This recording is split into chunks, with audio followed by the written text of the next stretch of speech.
Alors, comme personnage pour cette histoire, il va y avoir un chevalier, un château, une princesse, très originale, un dragon, un monstre, une autruche et une super girafe. Alors on va commencer cette histoire. Alors c'est l'histoire de Juliette. Juliette était une petite fille qui travaillait dans une ferme. Elle travaillait avec les cochons, avec les moutons, les brebis, les poules, les oies, mais aussi des zèbres, des antilopes, des girafes. Mais c'était la seule ferme où il y avait des girafes. Car les gens de ce royaume adoraient manger les girafes. Mais ils aimaient bien aussi monter sur leur dos pour se balader, jouer avec elles, leur donner des super feuilles. Et la petite Juliette, qui s'occupait de la ferme, vivait une vie de fermière ordinaire. Et un jour, le roi et la reine, qui ne pouvaient pas avoir d'enfants, voulaient que quelqu'un succède au trône du royaume. Ils cherchaient une reine, ou plutôt une princesse, pour diriger le royaume, une future héritière. Alors, ils lancèrent dans tout le royaume un concours. Mais pas n'importe quel concours. Un concours de course de girafes. C'était la personne qui gagnerait cette course de girafes qui serait la princesse.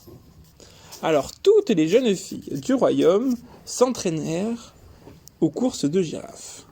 Mais je vous rappelle que des girafes dans ce royaume, on n'en trouve qu'à un seul endroit, dans la ferme de Juliette. Alors toutes les filles fortunées du royaume venaient voir Juliette avec des pièces d'or pour pouvoir faire un tour en girafe. Alors Juliette, qui avait besoin d'argent, accepta. Alors, les gens qui étaient plutôt riches, les fils de nobles, les fils de seigneurs, les filles de seigneurs, venaient s'essayer à la course de girafe.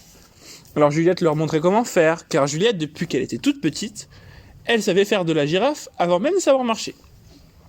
Alors elle leur apprenait comment faire de la girafe pour faire des courses de girafe, et ça les jours, le matin, le midi, le soir, tous les jours, et même la nuit certaines fois.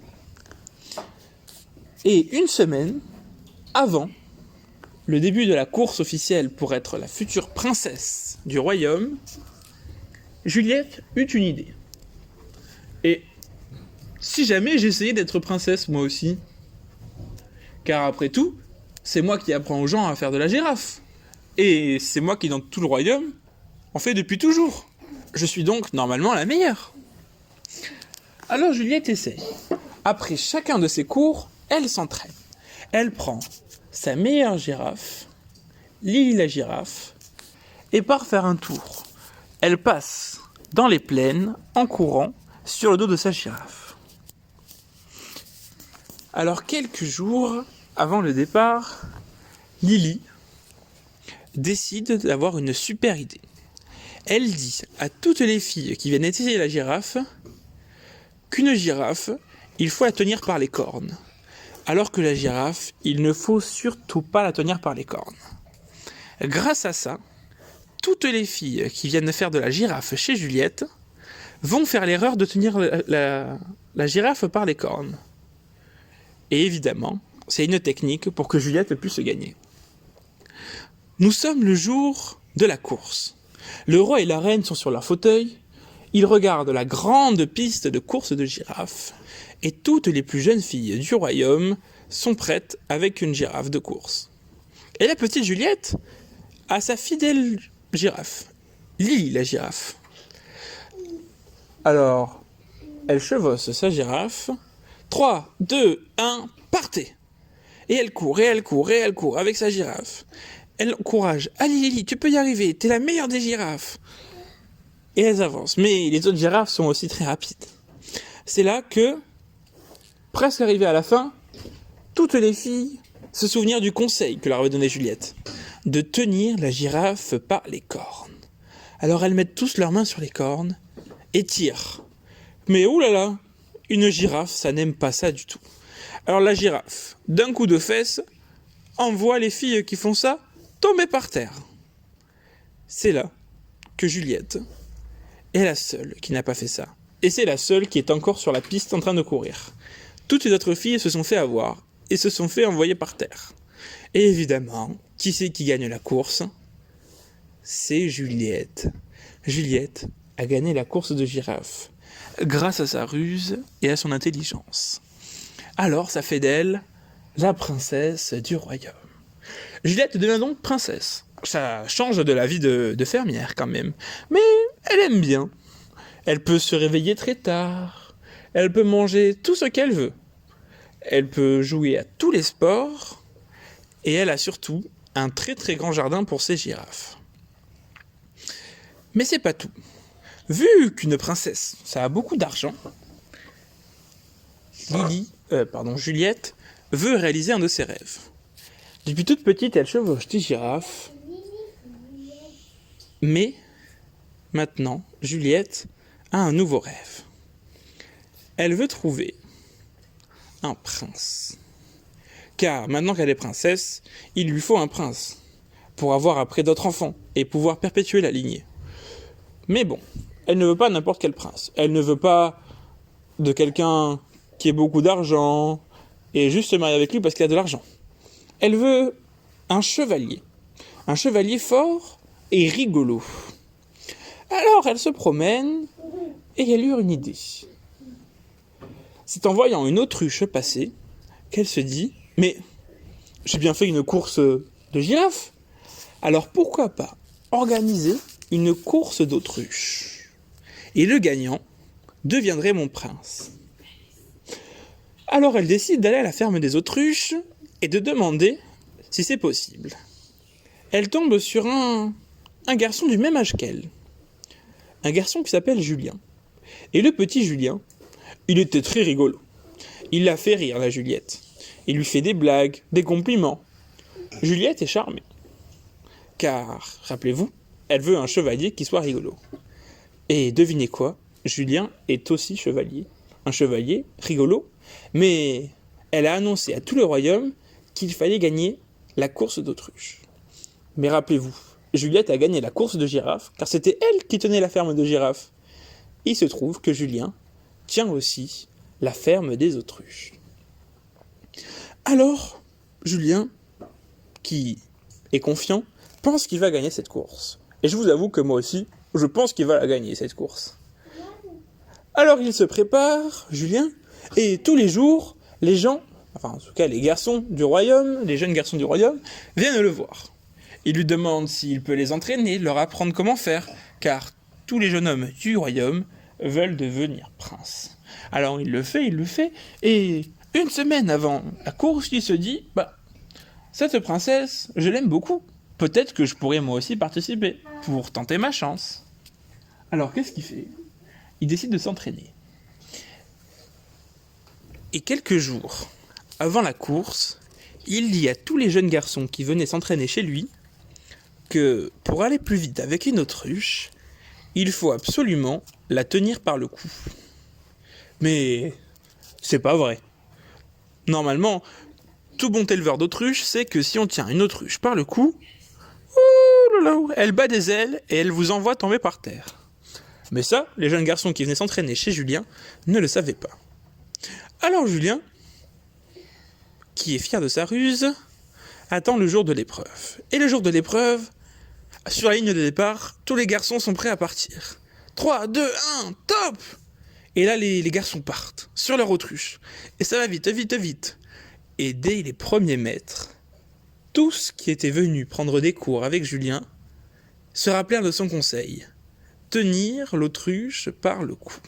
Alors ils mirent tous leurs mains au même moment sur le cou de l'autruche, et l'autruche qui bat des ailes et qui les envoie tomber par terre.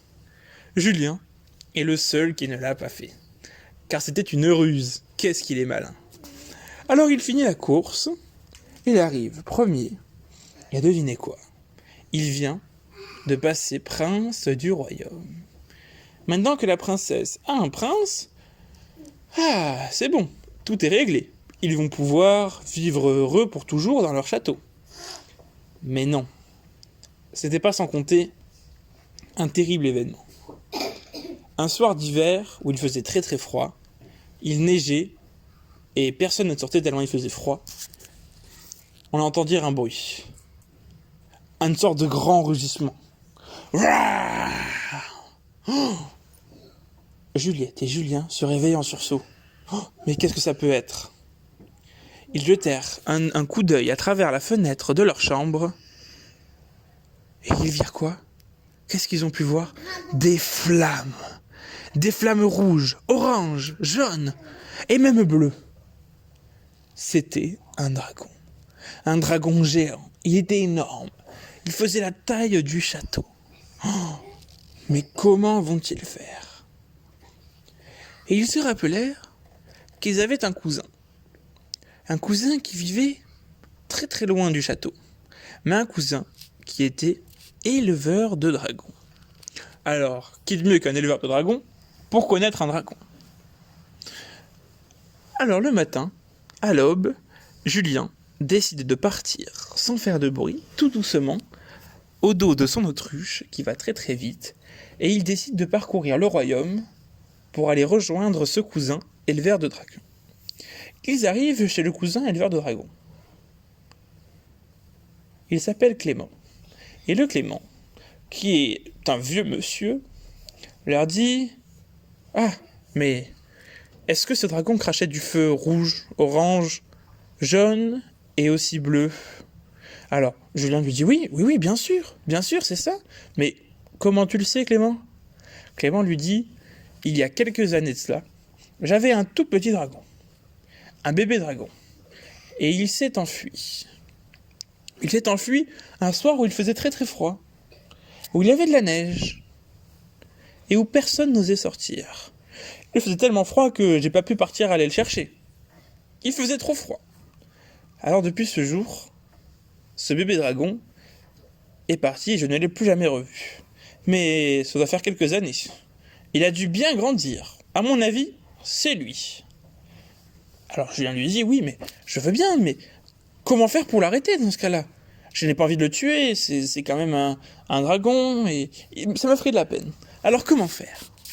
Et Clément lui dit que chaque bon dresseur de dragon a un mot magique pour transformer un dragon en une petite chenille. Et ce mot magique, c'était abracadabra. Très original, mais ça marche. Alors Julien n'a plus qu'une chose à faire. Retourner au château, aller voir le dragon et le transformer en une petite chenille. Alors c'est ce qu'il fait. Il remonte sur son autruche. Il parcourt campagne. Il traverse les prairies, les prés. Il passe même par les champs, par les déserts, par les îles, par les mers. Et il arrive au château.